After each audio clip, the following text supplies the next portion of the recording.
Hello students, in this video lecture we are going to discuss how to find the shortest path and the shortest distance from the starting vertex A of a given graph to all the other vertices in the graph using Dijkstras algorithm. Now this video is in continuation with the last video which I made on Dijkstras algorithm, and that the title of that video was Dijkstras algorithm for shortest path explained in brief. Now in that video which I made earlier, we had taken up a graph which you can see is on the left of the screen, and in this graph we were trying to find out what is the shortest distance and the shortest path from the vertex A to the vertex F. So A was the starting vertex and F was the end vertex. And then in the last video we had seen that when we apply Dijkstra's algorithm to this particular graph, then every vertex of this graph, the vertices in this graph are A, B, C, D, E, F. So we had seen that in the last video we had seen that each of these vertices attains a label when we are applying Dijkstra's algorithm to this particular graph. And the labels, you can see they have been marked in white along with each vertex. And I have also written what is the label of each vertex on the right hand side. We can see that the label of A is dash comma 0, the label of D is A comma 5, the label of B is A comma 6, the label of C is B comma 8, the label of E is D comma 13, and the label of F is C comma 13. Now if one is interested in knowing how these labels were obtained and how Dijkstra's algorithm was applied in that particular video, so this is how the calculations were made. Now looking at this particular file which has just opened up, we can see these are the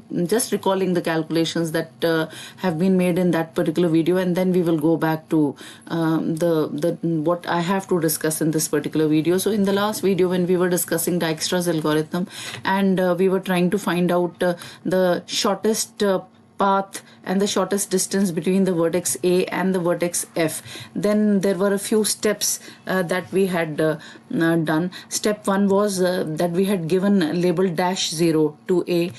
Since A is the first vertex, so I write a dash, and since we have not traveled any distance so far, so we write 0. So the label of A is dash 0. Then in step 2 we found out all the labeled vertices which we have in the graph so far, and corresponding to these labeled vertices which I have written as LV, corresponding to these labeled vertices we find the corresponding unlabeled vertices which are adjacent to these labeled vertices. So unlabeled vertices, I'm using this abbreviation UV for unlabeled vertices, and for labeled vertices I'm using LV.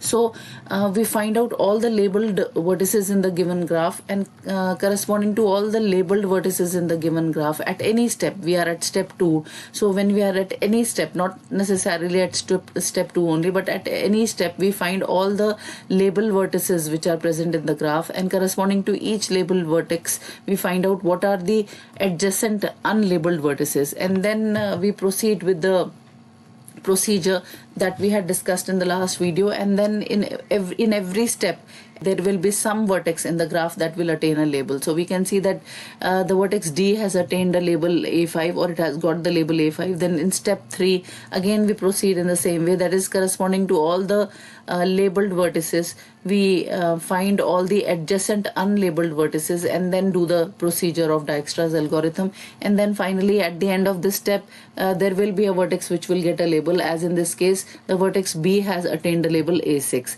Then in step 4 we have the vertex C attains a label B8. In step 5 the vertex E attains a label D13, and in step 6, which is the last step, we see that the last vertex, which is the vertex F, which is the last vertex in the journey. We started our journey with the vertex A and we have ended it at F. So the last vertex is F, which attains a label or which gets a label, and that label is C13.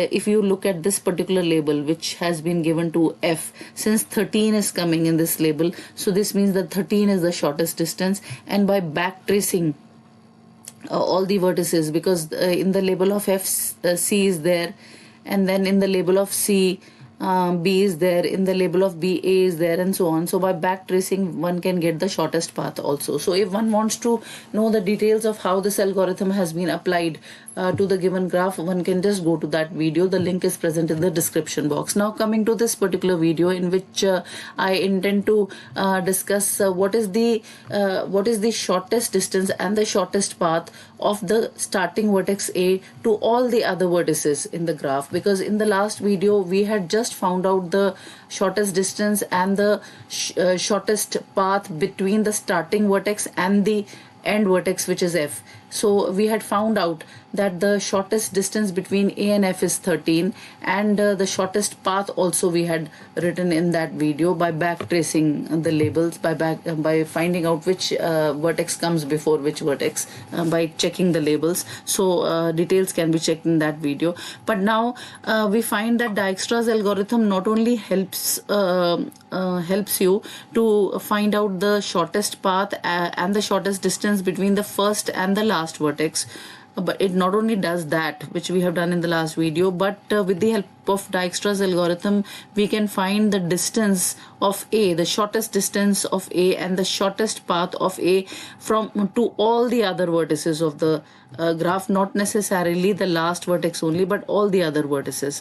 So since F was the last vertex which attained a label in the last video we had seen, so when we were actually applying Dijkstras algorithm, we find that in due course of applying the Dijkstras algorithm, in a way we have been able to find the shortest distance and the shortest path between A and all the other vertices other than F.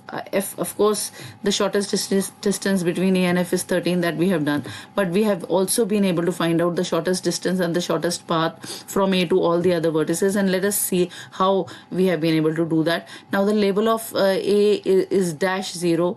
This 0 is written over here. This means that the shortest distance of A from itself is 0. Again, the label of D is A5, which means that the shortest distance of between A and D, this vertex A, the starting vertex A and D, is 5. And if we try to find out what is the shortest path between A and D, so because D has vertex A in its label, so AD, this is the shortest distance between A and D, and we can see that this is the edge AD, which is the shortest distance between. In the graph you can see this is the edge AD, which is the shortest distance between A and D, and it has length 5. Then again, taking a look at this one, the label of B came out to be A, 6, which means that the shortest distance between A and B is 6, this number. And what is the shortest path between A and B? Because in the label of B, because this is the B, because in the label of B, A is coming, so we write A before B by just moving in a backward manner. So AB is the shortest path between A and B. AB means this edge in the graph. This is the shortest path between A and B, and this is of length 6 that we can see. Now again, checking out the label of C, the label of C is B8, which means that the shortest distance between A and C, the A is the starting vertex, so the shortest distance between A and C is this number 8. And now the shortest path between A and C, now starting with C, in the label of C we have B, and in the label of B we have A. So I write ABC. So ABC is the shortest path between A and C. ABC means this is the path, shortest path between A, B and C, and we can see that 6 plus 2 gives me 8, and 8 is the shortest distance between A and C. Now coming to the label of E, the label of E is D13, which means that the shortest distance between the starting vertex A and E is this number 13. And now what is the shortest path between A and E? So we write E first. Now in the label of E we have D, so we write D over here. In the label of D we have A, so we write A over here. So ADE is the shortest path from A to E, and we can see that the AD, the length of AD or the weight of AD is 5 plus the weight of DE. Weight of DE is 8, so 5 plus 8 is 13. So we can see that 13 is the shortest distance between A and E. And now coming to the last label, the last label is the label of F, and that is C13, which means that the shortest distance between A and F is 13, which we had done in the last video. And if we want to find out, this is the number, this is 13, which is the shortest distance between the starting vertex A and the vertex F. And what is the shortest path between A and F? Shortest path between A and F is, we write F first, then in the label of F C is there, so we write C. In the label of C, B is there, so we write B. In the label of B, A is there, so we write A. So A, B, C, F is the shortest path from A to F. And if we check out what is the length of this path, then we know that AB, the edge AB has weight. We can see that the edge AB here, the edge AB has weight 6, so this is 6. Then the edge BC has weight 2, so this is 2. Then edge CF has weight 5, so this is 5. So 6 plus 2 is 8, and 8 plus 5 is 13. So the path, this is a path of length 13, which we can see is the shortest distance between A and F. So this video tells us that Dijkstras algorithm not only allows you to find the shortest distance and the shortest path between the starting vertex A and the end vertex F, but it also allows you to find the shortest path and the shortest distance between A and all the other vertices of the graph. So that was all about what we had to do in this video.